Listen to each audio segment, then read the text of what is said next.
Cadbury खायला लागते किती गोड, डेअरी मिल्क कॅडबरी खायला लागते किती गोड, आणि मानरगडावरती जाऊन आई काळूबाईला पाहिजे लागते सर्व शिष्यांना ओढ, सर्व शिष्यांना ओढ. काळूबाईच्या नावानं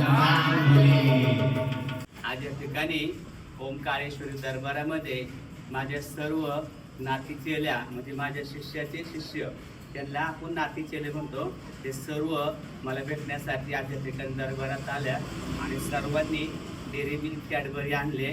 जशी डेअरी मिल्क कॅडबरी गोड आहे तसं त्यांच्या आयुष्यातला उगवणारा प्रत्येक दिवस हा आनंदाचा आणि सुखमय, निरोगीमय आणि गोड उगव हीच आई काळूबाईची चरणी प्रार्थना.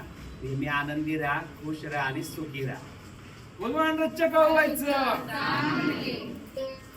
असाच आशीर्वाद पप्पांचा राहू द्या. गुरु माझे देव त्यांच्या पायाची मी धूळ.